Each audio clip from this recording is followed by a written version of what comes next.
Amém. Boa noite a todos. Como me apresentaram, sou Vicente, atualmente coordeno a renovação no nosso estado. Estou aqui com a minha esposa Patrícia e participamos juntos do grupo de oração Santo Inácio de Loyola. Todas as quintas-feiras, região leste de Goiânia. Quem estiver passando por Goiânia, quiser fazer uma experiência autêntica e verdadeira com Deus, é convidado aí ao nosso grupo de oração. E é uma alegria estar com vocês. Serão dias maravilhosos para a vida da nossa diocese. Sempre é bom. Aliás, o que nós precisamos ter em mente hoje, na vida do nosso movimento, é que precisamos proporcionar momentos como esse que vocês vão ter a partir de hoje, né? Semanas de formação, dias de formação, final de semana de formação. E que não fique restrito somente em um encontro a nível de diocese, mas que a gente faça acontecer também lá no nosso grupo de oração. É vontade de Deus que a formação chegue a nível de grupo de oração. Vicente, mas eu não tenho um coordenador de formação. Não precisa. Pode começar com você. Todo o material formativo está disponível. Quem quiser adquirir. Aliás, cadê o Klaus? Eu trouxe um monte de apostila para o Klaus ali, gente. Se eu fosse vocês... essas aí já são dirigidas, né? Não. Mas eu trouxe um monte de apostila. Eu sei que vocês também compram. Está aí. E nós precisamos nos inteirar do que a renovação diz a respeito dela. As pessoas têm olhado para a renovação e têm imaginado ou pensado que a renovação carismática católica não é mais aquele sopro do Espírito conforme o Senhor lá no início, em 67, na década de 70, 80, quantas maravilhas, quantas histórias nós ouvimos falar. Tem muita gente que olha para trás e fala, mas a renovação não é mais aquilo, e graças a Deus não é mesmo. Sabe por quê?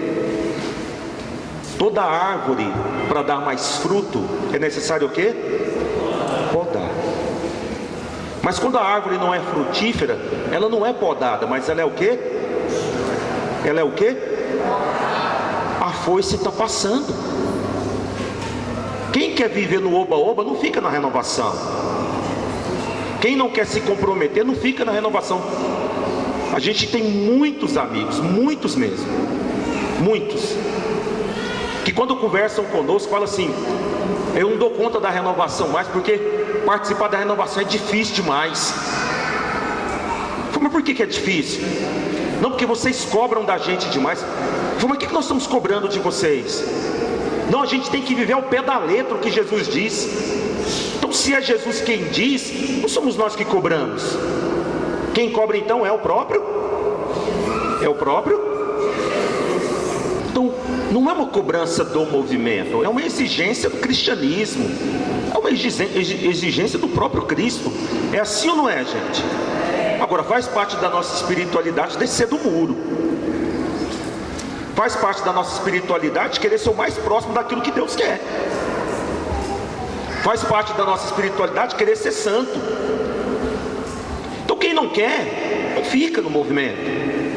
A gente não tem que ficar choramingando, não tem que ficar murmurando, reclamando. Ontem, esse final de semana, nós vivemos um encontrão em Goiânia. E o Mococa, um irmão nosso muito querido, estava pregando ontem justamente sobre grupo de oração. E ele trouxe uma palavra que a gente achou muito legal. Ele falou assim, tem muito carismático que vive com a unção dormida.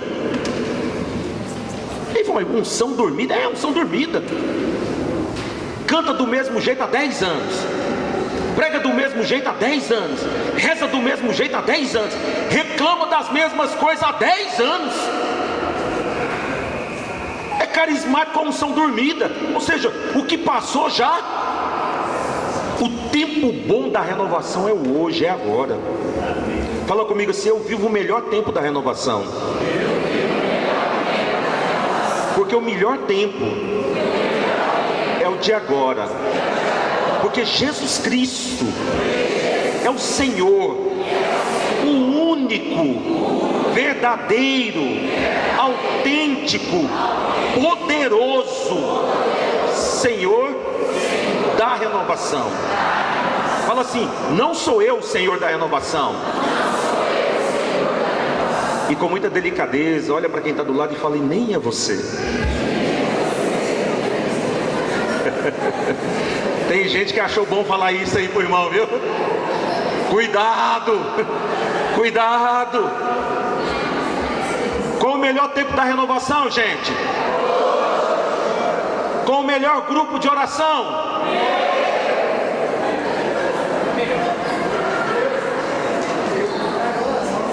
O problema é que a gente olha às vezes para o nosso grupo e não consegue dizer que ele é o melhor, porque a gente olha e a gente consegue enxergar uma série de necessidades. É assim ou não é, gente? Que bom, nós não vamos ficar desempregados tão cedo. O grupo de oração não está pronto, mas é uma construção. E para ficar bom, Deus quer contar comigo e Deus quer contar com você. A gente tem que ter coragem de dar a vida para o elemento principal da renovação carismática católica. Não são os grandes encontros, os grandes eventos. Não está limitado a um ministério, a um estilo, muito menos a nomes. Não. Aquilo que de mais importante a renovação tem é o grupo de oração. Por isso, você que é coordenador de grupo de oração, a coordenação mais importante na renovação é a sua.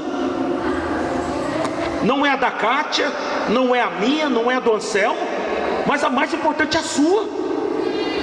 Porque você cuida do tesouro da renovação, que é o grupo de oração. Quando a gente cuida de um tesouro, como que a gente tem que cuidar desse tesouro, gente? Como? Vigiando, guardando, protegendo. Só que é um tesouro um tanto quanto diferente. Sabe a melhor forma de cuidar desse tesouro? É oferecer ele para as pessoas. A melhor forma de cuidar do grupo de oração é oferecer para as pessoas. As pessoas que chegam para o grupo de oração precisam receber como que um grande tesouro em suas vidas, como que um grande presente de Deus. Você gosta de ganhar presente? Sim ou não? Imagina você oferecendo o melhor grupo de oração para a vida daquela pessoa. A pessoa chega no grupo de oração de um jeito e ela vai sair transformada pelo poder de Jesus, porque Jesus Cristo faz parte do meu e do seu grupo de oração. Isso é verdade ou não é, gente? É. Agora, se a gente olha e de repente não percebe, nós temos que construir isso. Eu estava rezando para estar com vocês hoje, e Deus me deu uma palavra que eu quero partilhar com vocês como pastor, como coordenador estadual, mas como irmãos de vocês. E eu quero dirigir essa palavra aos ministérios. Está fechado o tempo da concorrência, da competição.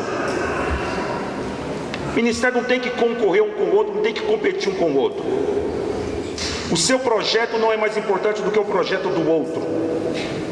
Existe somente um projeto hoje na vida do movimento, e esse projeto chama-se melhorar a qualidade dos grupos de oração. Então, se o meu e o seu ministério não está a serviço dessa melhora, fecha esse ministério então.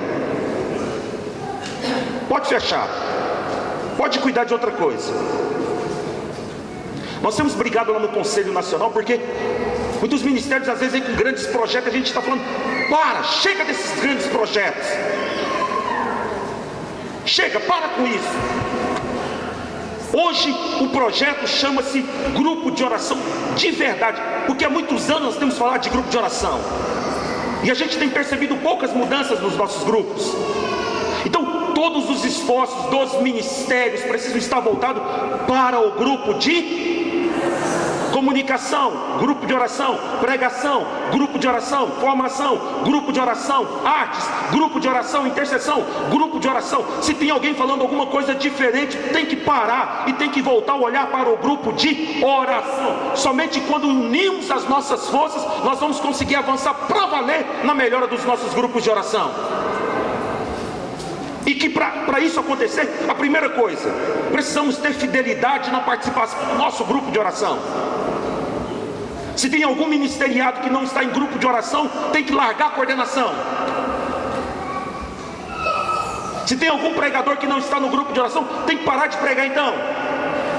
Porque o mais importante é viver a renovação em primeiro lugar no meu grupo de oração, porque é a partir da experiência lá que eu vou poder partilhar com os meus irmãos, para que a melhora do grupo de oração deles também aconteça. Vocês entendem isso, gente? O mais importante então na vida do movimento, que é grupo. O mais importante na vida do movimento, que é então? É ministério. Sou eu, é você. O mais importante é o grupo de. Então nós somos servos de Deus para o grupo de. Então queira ser o melhor pregador para o teu grupo de oração, queira ser o melhor músico para o teu grupo de oração, queira ser o melhor intercessor para o seu grupo de oração. Às vezes eu vejo pregadores querendo ensinar outros pregadores, mas que não pregam em seus grupos de oração. Tem alguma coisa errada. Às vezes eu vejo pregadores querendo dar lição de moral, mas não tem moral no seu grupo de oração. É estranho isso. As pessoas nos conhecem aonde? Lá no nosso grupo de... E a partir do nosso grupo que nós somos enviados. Para eu estar aqui com vocês hoje, eu fui enviado pelo meu coordenador do meu grupo de oração. Tudo a partir da vivência do grupo de oração. Mas Vicente, eu não tenho tempo para grupo de oração. Mas como que tem tempo para cantar? Como tem tempo para pregar? Como eu tenho tempo para viajar, para ir pregar em outro estado, em outra diocese? Onde você arruma esse tempo? Agora o grupo de oração ficou pequeno demais? O grupo de oração ficou insignificante demais? Desculpa, mas a renovação no Brasil está sacudindo. E eu espero que eu e você fiquemos ali, agarrados. Não vamos cair não. Muitos vão cair. Tivemos um retiro na Terra Santa e a palavra de Deus para o movimento é: acabem com o estrelismo. Renovação carismática católica não cabe estrelismo. Ninguém faz carreira na renovação carismática católica, não. E a gente tem que ter coragem para olhar para nós mesmos, avaliar como está a nossa conduta, avaliar como está o meu comportamento. E eu tenho que ter coragem de buscar uma profunda transformação, para que eu seja o sinal, para que eu seja o exemplo para o meu irmão, para a minha irmã. Eu estou entrando nesse assunto até antes de entrar no tema proposto, porque foi o que Deus colocou no meu coração para partilhar com vocês. Grupo de oração, gente. Grupo de oração. Sair do discurso e ir para a prática. Tem anos que a gente fala na oração que a prioridade é grupo de oração. E é mentira. Não tem sido prioridade, não tem. Se fosse prioridade, os nossos grupos estariam melhor. Melhor do que está hoje. Muito melhor. Muito melhor. Hoje nós temos verdadeiros heróis e heroínas que assumiram coordenação, porque se não tivessem assumido a coordenação, corria até o risco do grupo acabar. Porque os velhos não querem saber mais de coordenar. Os velhos não querem mais dar a vida. Vivem arrumando desculpa que tem que cuidar da vida. Mas peraí, quem é que cuidava da sua vida antes então? Quem é que paga suas contas? Quem é, gente? Quem paga suas contas? Quem? Tá baixo? Eu estou conversando. Falei, peraí, será que tem um caixa que roda aí na diocese? Quem é que paga a sua conta? Não é você mesmo? Quando seu filho fica doente, quem é que tem que correr para o hospital? Quando chegar a luz, a conta de energia, quem é que tem que pagar? Então, você sempre cuidou da sua vida. Agora, a gente sempre arrumou tempo para cuidar das coisas de Deus também. Aliás, a gente até prioriza as coisas de Deus, porque a gente acredita que quando nós cuidamos das coisas de Deus, mas através de quem? Através de nós mesmos, não é assim? Ou Deus está mandando uma empregada todo mês lá limpar a sua casa, cozinhar para você. Deus Deus dá graça. Então, eu também me coloco como esses servos antigos, tá, gente? Eu entrei na renovação no final também de 1991. Eu também sou ovelha. O primeiro ouvido é o meu. Primeiro, eu partilhei com vocês aqui sobre essa coordenação estadual que eu não queria. Não queria de jeito nenhum. Mas a vontade não é a minha, a vontade é a do Senhor. Grupo de oração é prioridade. Amém?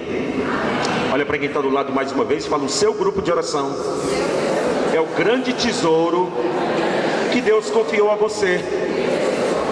Dá uma salva de palmas bem forte para o seu grupo de oração.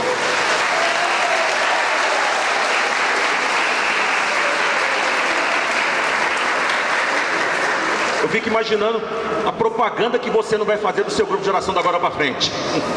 Eu fico imaginando quando as pessoas perguntarem qual é o seu grupo, o quanto você vai falar bem do seu grupo de oração da agora para frente. É ou não é, gente? Porque qual é o melhor grupo de oração do mundo? Desculpa, gente, ele fica lá em Goiânia toda quinta-feira, tá bom? É quinta também, mas não é em Goiânia não. O tema que vamos partilhar, gente, é autoridade espiritual. Abrindo então essa semana de formação, nós vamos tratar de um assunto que de repente você já ouviu N vezes, mas não tem problema. A autoridade espiritual também é um dom do Espírito Santo. E todas as vezes que nós estudamos, exercitamos e experimentamos qualquer carisma do Espírito Santo, isso é aprimorado, ele é renovado na nossa vida. Então, ao ouvirmos mais uma vez, ou quem está ouvindo pela primeira vez, o grande desejo de Deus é renovar o dom que Ele já deu para tantos aqui que já têm autoridade espiritual, e para aqueles que ainda não têm, mas estão buscando. O Senhor quer dar esse dom, Deus quer dar esse carisma muito importante, muito bonito para cada um de nós, chamado autoridade espiritual. Nós vamos ver então o conceito de autoridade espiritual. Vamos ver também sobre a origem da autoridade espiritual, os elementos da autoridade espiritual, o exercício da autoridade espiritual e, por fim, o objetivo da autoridade espiritual. Papel e caneta na mão, anotando, né? Papel e caneta na mão. Eu vou repetindo cada item conforme eu vou falando e você vai anotando. Qual é o tema então, gente? Bom, vamos conceituar então o que vem a ser autoridade espiritual. A autoridade espiritual é o direito ou poder de se fazer obedecer, dar ordens, tomar decisões, agir em nome de Jesus, sob a unção do Espírito Santo, no campo material e também no campo espiritual. Essa palavra no campo material foi eu que introduzi, porque quando a gente fala da autoridade espiritual, a gente só imagina no campo espiritual, que é expulsar demônio. Não. A fé é o fundamento da esperança, é uma certeza a respeito daquilo que não se... Mas quando nós proclamamos, nós não trazemos do invisível para o visível.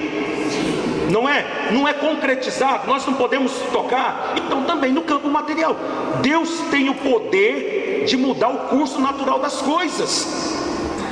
Se a natureza não dá salto, exemplo, se eu cavar agora aqui um buraco, colocar uma água, colocar adubo e lançar uma semente aqui, acabei de fazer isso aqui agora, amanhã cedo eu já posso vir colher o fruto dessa semente que eu lancei hoje? Ah, não posso não? Por quê? Porque a natureza não dá salto, existe um ciclo da natureza, não é assim? A semente que é lançada hoje, ela precisa germinar, precisa crescer, precisa produzir o fruto. Quando produz o fruto é que nós vamos lá e colhemos, não é assim? A autoridade espiritual, o poder do nome de Jesus, faz com que no campo material tudo pode acontecer. Mudado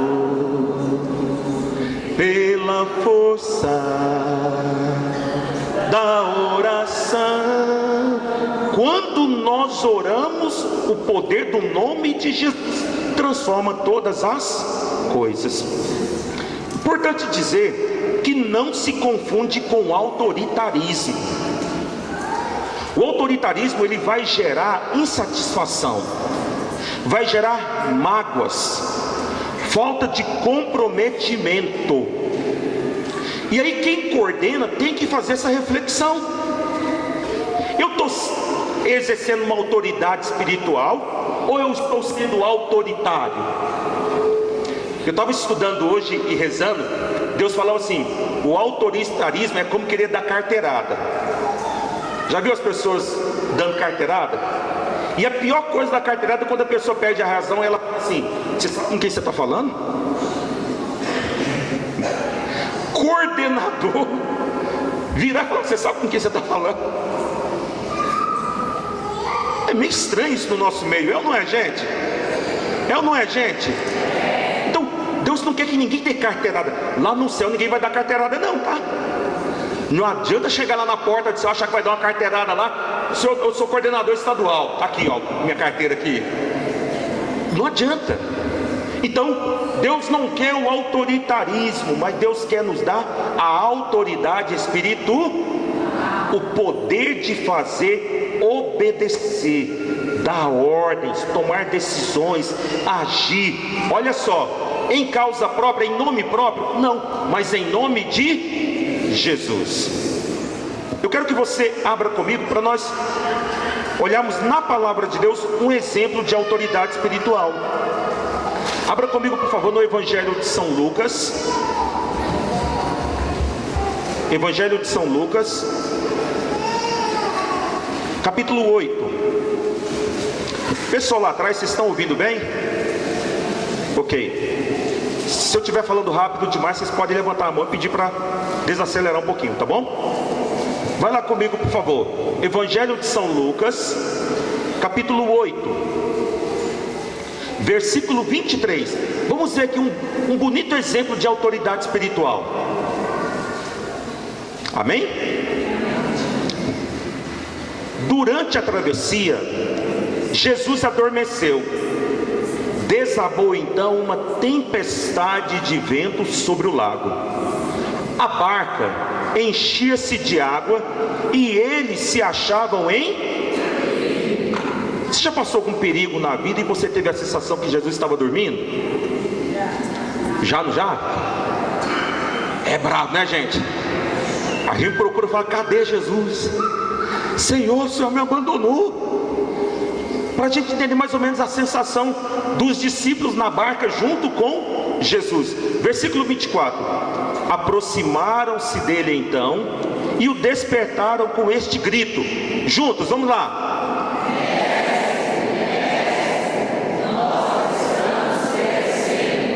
Parou. Você está no barco, o barco está afundando. Você imagina que foi desse jeito que eles gritaram? Eu quero só para a gente ter uma ciência da situação de risco que eles estavam vivendo, da situação de perigo que eles estavam vivendo. Então dá para a gente imaginar que esses homens estavam gritando, correndo para lá e para cá, né? Mais ou menos assim: mestre, está afundando, mestre. Eu fico imaginando o Vicente lá, porque eu não sei nadar, gente. Tem alguém aqui que não sabe nadar? Você no barco, no meio do lago, o trem está afundando, como é que você ficaria? Eu penso que muitos aqui teriam nem subido no barco, não é assim, gente? Então vamos pedir para Deus cura esse medo, Senhor, da água, né? Medo porque a gente não sabe nadar. Continua comigo. Nós estamos perecendo. Levantou-se ele e ordenou aos ventos e à fúria da água que se acalmassem. E se acalmaram, e logo veio a bonança. Perguntaram-lhe então: onde está a vossa fé? Eles, cheios de respeito e de profunda admiração, diziam uns aos outros, juntos: quem é este a quem os ventos e o mar... Eu lembro uma vez que eu fui conversar com o senhor Sebastião Bernardino. Sebastião Bernardino foi um dos grandes ícones da renovação. Estávamos tendo uma formação na associação e eu fui conversar com o senhor Sebastião, porque eu estava olhando na TV Record aqueles pastores da Universal que quando eles iam expulsar o demônio, eles ficavam ali dialogando com o demônio. Deita, rola, pula, imita cachorrinho. E eu cheguei pro seu Sebastião Bernardino e falei: seu Sebastião Bernardino, aquilo aí me espanta muito. É certo ficar dialogando com o demônio? Ele deu uma risada e falou assim: não sei, porque nunca deu tempo. Eu sempre cheguei e mandei embora e eles foram. E eu olhava para o seu Sebastião Bernardino e eu ficava admirado com a autoridade espiritual daquele homem. Assim ficaram também espantados ao verem a autoridade espiritual de Jesus. Então, olha um bonito exemplo do que é ter autoridade espiritual. Quem tem autoridade espiritual, as pessoas quando olham para ela ficam admirados. Eu sei que aqui na diocese tem pessoas que têm autoridade espiritual, que as pessoas sempre chegam para ela e falam assim: ora por mim, porque vem nela a autoridade. Quando fala em nome de Jesus, a graça acontece. É assim ou não é, gente? E esses irmãos, essas irmãs, não deixa a vaidade entrar no coração, não deixa a soberba, porque tudo é para a maior glória de Deus. Então, esse é o exemplo que temos que seguir de autoridade espiritual. Qual é a origem da autoridade espiritual então? Vimos o conceito. E agora, qual é a origem da autoridade espiritual?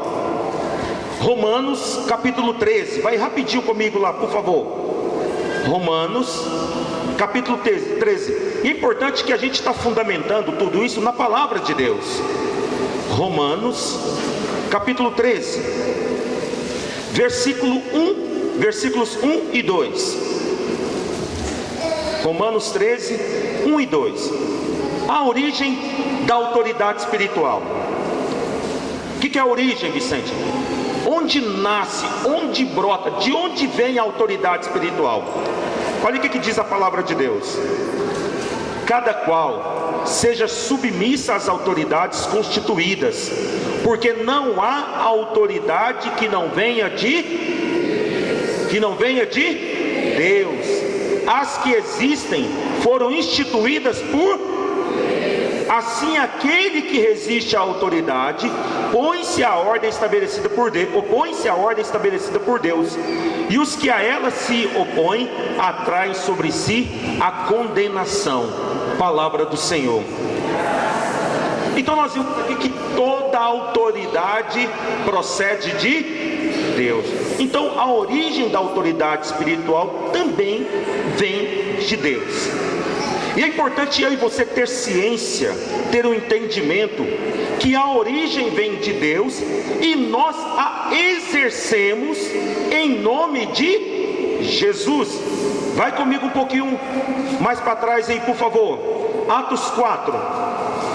Vem para trás um pouquinho. Atos dos Apóstolos, capítulo 4.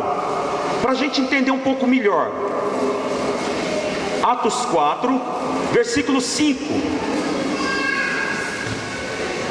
Quem tem mais dificuldade de achar, vai anotando, para depois você estudar em casa, no seu momento de oração. Vai anotando. Atos dos Apóstolos, capítulo 4, versículo 5. No dia seguinte, reuniram-se em Jerusalém os chefes do povo, os anciãos, os escribas, com Anás, sumo sacerdote, Caifás, João, Alexandre e todos os que eram da linhagem pontifical. Colocando-os no meio, perguntaram: com que poder ou em que nome fizestes isso? Quem foi colocado no meio? Está lá no início do versículo 4 lá, do capítulo 4 lá. Quem é? Pedro e João. Então colocaram ele no meio e perguntaram então: com que poder ou em nome de quem aquele aleijado lá na Porta Formosa, lá no templo da Porta Formosa, foi curado? Por que eles fizeram isso? E olha o que eles respondem então, versículo 8. Então Pedro, cheio do Espírito Santo, respondeu-lhes: chefes do povo e anciãos, ouvi-me. Se hoje somos interrogados a respeito do benefício feito a um enfermo, e em que nome foi ele curado, ficais sabendo todos vós, e todo o povo de Israel, foi em nome de Jesus Cristo Nazareno, que vós crucificastes, mas que Deus ressuscitou dos mortos. Por ele é que este homem se acha são, em pé diante de vós. Palavra do Senhor. Então, a origem da autoridade espiritual, ela vem de Deus. E ela é exercida em nome de quem? Em nome de Jesus. Por quê? Filipenses, só anotem por favor. Filipenses, capítulo 2, versículo de 9 a 11. Porque não há outro nome debaixo do céu, na terra ou nos infernos, senão o nome de Jesus. Ou seja, toda autoridade no céu, na terra e nos infernos, toda autoridade foi dada ao nome de Jesus. E no final ainda vai dizer assim: por isso Deus o outorgou e lhe confiou o nome, e ele é chamado de Senhor. Olha só, ele é chamado de Senhor. Senhor, o senhorio de Jesus, que excede todo o entendimento, que excede toda a natureza, é o poder dado a cada um de nós para exercermos a autoridade espiritual. Jesus Cristo é o Senhor. Se toda autoridade vem de Deus, eu pergunto para você: qual o nome do prefeito aqui da cidade de Anápolis? Ele tem autoridade? De onde vem essa autoridade? De onde? Lá no seu trabalho, você tem algum chefe? Algum imediato? Você tem? De onde vem essa autoridade? De onde? Lá na sua casa, você é pai, você é mãe. De onde vem essa autoridade? Na igreja, o padre, os bispos. De onde vem essa autoridade? Na renovação carismática católica. Levanta a mão os coordenadores de grupo de oração. De onde vem essa autoridade? De Deus. Por isso que temos que ter ciência que a autoridade é dada, e nós temos que ser vigilantes. O que nós vamos fazer ou deixar de fazer com essa autoridade? Tem gente que usa da autoridade para fazer coisa errada. Vicente dá um exemplo de pessoas que usam a autoridade na renovação para fazer coisa errada. Eu sou um pregador que tem uma eloquência muito grande, que tem até unção da cura e da libertação, e eu começo a usar da autoridade espiritual que Deus me deu para me promover, para ganhar dinheiro, por exemplo. Eu não sei se você sabe, mas na renovação não se paga para pregar, não se paga para servir. Então, se alguém aparecer cobrando, nós temos que dizer: olha, desculpa, não pode, porque a orientação, a renovação carismática católica, nós seguimos o texto bíblico que diz: se de graça recebestes, de graça,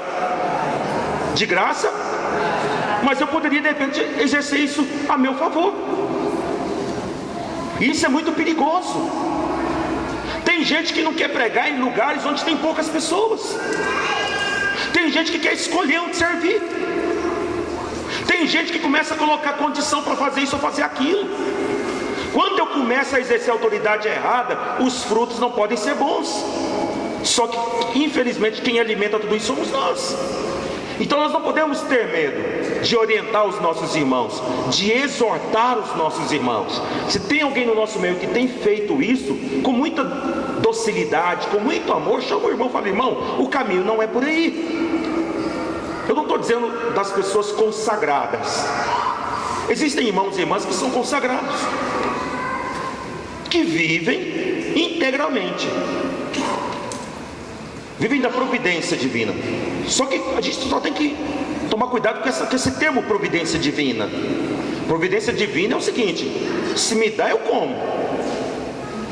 Agora, se não me dá, eu vou rezar, eu não vou reclamar, não vou murmurar. Agora, tem muita gente que fala: eu vivo da providência, mas se não me der, eu peço. Se não me der, eu cobro.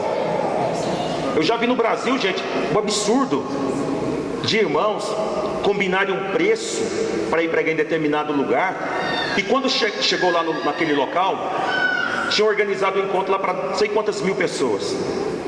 Tinha 500 pessoas. A inscrição foi baixando, mal dava para pagar as despesas. E ele chegou para o irmão e falou assim: não tem como você fazer mais barato? Não, porque o dinheiro não está dando para pagar as despesas. E sabe o que o irmão disse? Então eu vou diminuir o número de pregação que eu vou fazer.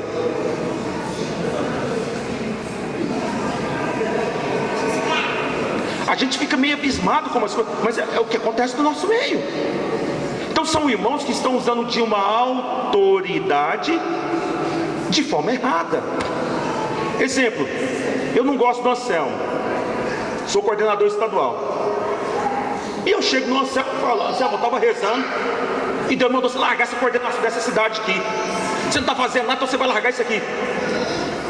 Mas peraí, eu sou coordenador estadual e eu vou usar de uma autoridade para submeter o irmão ao jugo porque eu não gosto dele? Tem muita gente que tem autoridade espiritual, mas usa de forma errada, para oprimir as pessoas, para subjugar as pessoas, e está errado. Então a autoridade vem de... é igual a faca. A faca é boa ou é ruim, gente? Depende na mão de quem está. Do açougueiro, da dona de casa. E na mão do assassino? Na mão de uma criança? Na mão do assassino, gente, na mão da criança é um perigo. Então nós não podemos ser imaturos. Então a autoridade espiritual Deus dá conforme a gente vai amadurecendo na fé. Amém, gente? Está bem entendido até aí, gente? Qualquer coisa podem perguntar. Quais são os elementos então da autoridade? Ou seja, quem tem autoridade precisa ter alguns sinais que demonstram de fato que a pessoa tem autoridade espiritual. Primeiro, retidão. Quem exerce autoridade espiritual tem que ter uma vida reta. Vicente, o que é ter uma vida reta? Comprou, tem que ir. Pegou emprestado, tem que ir. Você já viu que no nosso meio tem um monte que tem dificuldade de viver retidão? Eu pego no pé de uma galera lá da minha comunidade, da minha paróquia, porque acho que já tem uns 4 anos, um pouco mais de 4, não, tem mais de 4, bem mais de 4 anos. Eu tinha uma coleção de vários livros lá de 92, 93, sabe aqueles livros que você tem, nossa, que você fala, nossa, que maravilha que eu tenho esse livro, Padre Grandes, Padre Alírio. Eu tenho um livro que uma senhora me deu de 79, sobre grupo de oração. E aí eu comecei a dar uma formação para esses irmãozinhos lá, e eu senti no coração que eu tinha que abrir minha biblioteca e partilhar com eles. E eu peguei meus livros, gente, e eu emprestei para os irmãos. Falei: gente, vocês vão devolver? Sabe quantos voltaram? Quantos livros? Eu emprestei acho que mais de 40, mais de 50 livros. Sabe quantos voltaram?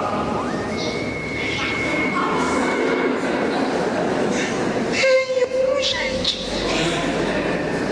Aí a raiva vem e fala assim: acabou, não empresta mais. Aí você vai rezar, Deus fala assim: você estava muito apegado, por isso que eu não devolvi, você estava muito apegado. Deus ainda vem dar uma burdoada na gente. É assim ou não é, gente? Tudo bem, mas gente, pegou, devolve. Como é feio, gente, um servo de Deus, uma serva de Deus, que está no grupo de oração, que comunga, que jejua, que é conhecido como caloteiro. Já vai o Zé Caloteiro, olha lá o Zé Caloteiro. Olha a Dona Maria Fofoqueira, olha lá. Gente, isso não cabe para quem é carismático. Então, retidão vem de reto, ou seja, tem uma vida reta. É o caminho da santidade. Nós temos que ter uma vigilância muito grande, porque nós somos observados. Como nós somos observados? Em qualquer lugar que nós estamos, pode ter certeza que lá tem um carismático, gente. Lá tem alguém que viu você cantando, que viu você pregando, que viu você lá no grupo de oração. Eu lembro, eu estava na faculdade, uma prova, acho que era de processo civil, e eu não tinha estudado direito. A hora que eu peguei a prova, eu rezei uma Ave Maria. Eu falei: Senhor, me ajuda, Senhor, me ajuda a fazer essa prova. A hora que eu abro o olho, que eu fui começar a responder, de repente só ouço uma voz atrás de mim, falou assim: ó, pega aqui, ó, copia e passa para frente. A hora que eu peguei um papel, que eu abri, todo o gabarito da prova, gente, eu fechei os olhos. Aí Deus, na hora, Deus vem e fala assim: mas, engraçado, eu não sabia que eu usava desses artifícios para te ajudar. Para te ajudar, eu dei tempo para você estudar, eu te dei inteligência, te dei condição de pagar uma faculdade. Não é desse jeito que eu vou agir com você não, Vicente. E na hora, gente, Deus vem e fala. Eu peguei aquele papel, respirei fundo, amassei. Professor, dá licença. Levantei, fui lá e joguei no lixo. A hora que eu estou voltando, gente, só vi aqueles olhares pegando fogo. O que você fez com o papel que era para chegar na minha mão? Você ficou bravo comigo. E eu sentei, fui responder a prova. Consegui responder as questões que eu sabia ali, muitas eu não sabia. Levantei, entreguei a prova e estou saindo. De repente, só vejo: rapaz, você. Aí eu olhei para trás, o senhor. Você é da igreja, não é? Eu falei: sim, sou católico. Sim. Pois é, eu estava no encontro de casais nesse final de semana que você estava pregando. E eu não sou da sua turma, mas eu fui fazer a prova porque eu tinha perdido a prova da professora. Eu fui fazer na sua turma. E eu estava sentado bem do seu lado e eu vi que a cola chegou na sua mão.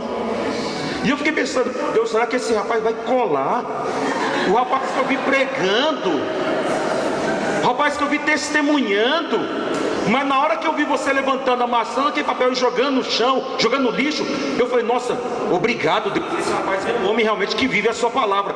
Obrigado, meu irmão, porque você foi um grande testemunha para Deus nessa noite na minha vida. Gente, eu cheguei a tremer na hora. Eu falei: gente, Senhor, obrigado, Senhor. Misericórdia, obrigado, Jesus, obrigado. Então, isso é para a gente perceber que nós de fato, se queremos exercer bem a autoridade espiritual, temos que ter uma vida de retidão. Além da retidão, temos que buscar também sermos homens e mulheres de fé, como a fé de Abraão. Abraão é o grande exemplo da fé, porque ele é o pai da fé. Temos que ter a fé carismática, que é aquele dom do Espírito Santo, mas também temos que ter a fé teologal. A fé teologal vem pelo estudo, conhecendo o catecismo da Igreja Católica, conhecendo os documentos da igreja. Nós temos que ter uma fé alicerçada sobre a rocha que é Cristo, e essa fé só vem por meio de estudo, só vem por meio de oração. Tem gente que quer ter fé e na primeira oportunidade que tem, eu não quero, não. Então, primeiro, retidão. Segundo elemento, um homem e uma mulher de fé. Terceiro, buscar sempre um relacionamento correto com Jesus. Você tem que buscar um relacionamento correto com Jesus, amadurecer na fé, sair daquele estágio da chantagem com Deus, da barganha com Deus. Tem gente que só quer barganhar com Jesus, e Jesus não é Deus da barganha. Ou Ele é Senhor das nossas vidas, ou não adianta. Então eu busco ter um relacionamento correto com Jesus, na relação que eu vou investir através da minha oração pessoal. Só é amigo de Jesus, só é íntimo de Jesus aquele que investe no relacionamento com Ele. E o relacionamento se dá por meio da oração pessoal, da leitura orante da palavra de Deus, na sagrada comunhão eucarística. Quantas vezes por semana você vai na missa? Vicente, mal é mal domingo. Se não vai na missa domingo é pecado mortal. Mas quem quer ser íntimo de Jesus tem que ir na missa mais de uma vez por semana, gente? Tem. Não como peso, não como fardo, mas na alegria do encontro. A gente não gosta de encontrar quem a gente ama, gente? Gosta ou não gosta, gente? Imagina encontrar o amor da nossa vida, que é Jesus. Fala comigo assim: eu sou do meu amado, e o meu amado é meu. Eu gosto muito de conversar com o Anselmo. O Anselmo trata a gente assim. Todo mundo vai falar: ô meu amado. Gente, na relação com Jesus, assim: eu sou do meu amado, e o meu amado é meu. Não é declaração de amor linda, gente? Eu sou do meu amado, e o meu amado é meu. Isso se dá através de um relacionamento correto. Outro elemento importantíssimo: visão da vontade de Deus. Você tem clareza daquilo que Deus quer de você? Tem servo no nosso grupo de oração lá em Goiânia, lá que já tem não sei quantos anos, que até hoje fica perguntando: eu não sei o que Deus quer de mim aqui no grupo. que Deus quer. Nós temos que ter uma visão clara do que Deus quer da nossa vida, do que Deus quer no campo profissional, na área familiar, do que Deus quer da gente como servos dele, o que Deus quer de mim na renovação. Para de ficar pulando de galho em galho, para de ficar mexericando e tudo quanto é coisa, para com isso. Gente, a pior coisa do mundo é um servo perdido. Estava na diocese de Tumbiara, o momento do workshop lá com os ministérios, eu estava na pregação ainda. Aí veio uma senhora, falou comigo assim: eu queria conversar com o senhor. Eu falei: por quê? O que está acontecendo? Ela falou: não, porque eu falei com a minha coordenadora de grupo de oração que eu quero participar do workshop do Ministério das Artes, eu quero cantar. Mas ela falou que é para eu ir para a intercessão, que o meu chamado é intercessão, mas eu quero cantar. Então eu vim aqui para conversar com o senhor, porque eu sei que o senhor sabe o que Deus quer de mim. Então eu tenho que ir para a música, né? Eu falei: não, se a coordenadora falou que é para ir para a intercessão, então só tem que ir para a intercessão. Ave Maria, você também. Aí pegou, saiu. Aí quem coordenava a intercessão estadual era o seu Jesus. Jesus é o nome do irmão, lá em Goiânia. Jesus que... Aí ela chegou no Jesus e falou: a minha coordenadora falou para eu vir aqui para o workshop de intercessão, mas eu não quero o workshop de intercessão, eu quero ir lá para o workshop da música. Então eu vim para pedir permissão para o senhor para eu ir para lá. Aí o seu Jesus falou assim: não, se a tua coordenadora falou que é para ir, para ficar aqui na intercessão, você vai ficar aqui, então pode entrar. A mulher saiu correndo, gente. Terminou o workshop, eu estava embora. A hora que a mulher viu a gente, as mulheres saiu com um tiro, saiu correndo, com medo da gente brigar com ela, dar bronca nela. Ou seja, quem é o grande guardião do carisma? Quem vai discernir onde Deus quer? Quem vai confirmar? É a comunidade, é o grupo, é a coordenação, é o núcleo. Se o núcleo discerniu, de repente Deus quer que ela passe um tempo lá na intercessão. Sim, sabe para quê? Para aprender a rezar, aprender a ser mais humilde, aprender a ouvir, escutar Deus. E depois ela vai para a música. Mas eu não sei o que Deus quer de mim, então fica nesse lenga-lenga todo aí. Não. Então, quer exercer autoridade espiritual? Tenha clareza daquilo que Deus quer de você. Visão do projeto de Deus, visão do plano de Deus. O que Deus quer da renovação da Arquidiocese de Anápolis?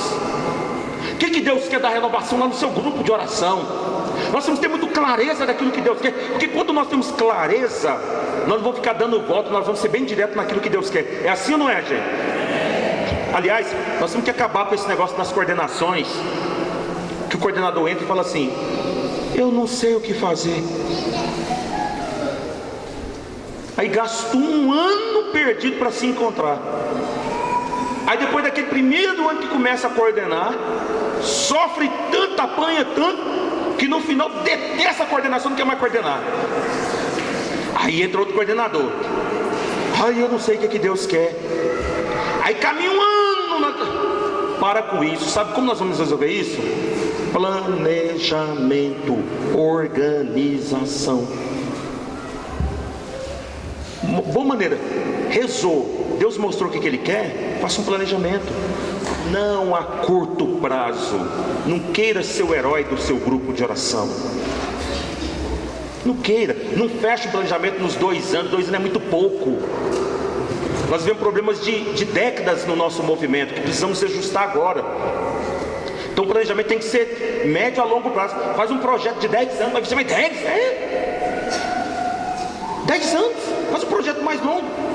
Mas como que eu vou fazer projeto? Tá aqui os meninos, tudo craque em projeto aqui, ó. Tudo craque. Klaus está ali também, Reginaldo está aqui, craque. Pede para ele, me ajuda. Eu preciso que me ajude a fazer um planejamento do meu grupo de oração. Você me ajuda, Reginaldo? Quem precisa de ajuda, levanta a mão. Fica em pé aí, Reginaldo. Procura o Reginaldo, gente. Se vira, irmão. Se vira. Mas procura que ele vai ajudar. Por quê? Porque nós temos a visão do projeto de Deus, mas agora nós vamos colocar ele em prática através de um planejamento, de uma organização. Amém, gente? Obediência. Quem exerce a autoridade tem que ter obediência. Você pode estar cheio da razão, mas se o teu coordenador falou que é para fazer diferente, obedeça. Você pode estar cheio da razão, cheio da verdade, mas se o teu padre falou para fazer diferente, obedeça. Se o bispo chegou e falou, é para ser assim agora, obedeça. Um dos elementos mais importantes de quem quer exercer autoridade espiritual é ser obediente, sabia disso? Ah, mas agora a renovação está inventando moda. A renovação do Brasil está inventando moda agora. A renovação do Estado está inventando moda agora. Não, aqui, quem conhece o jeito da renovação aqui, quem conhece a realidade da renovação aqui somos nós. Então não tem que colocar nada disso. Cuidado, o pai da desobediência é o demônio, não é Deus. Deus é o pai da obediência. Às vezes sabe o que falta? É humildade, para rezar um pouco mais, para buscar entender um pouco melhor. Entendendo um pouco melhor, coloque em prática. Então, quer exercer autoridade? Seja obediente. Mas se quem está dando a ordem estiver errado, ele vai prestar contas depois com quem, gente?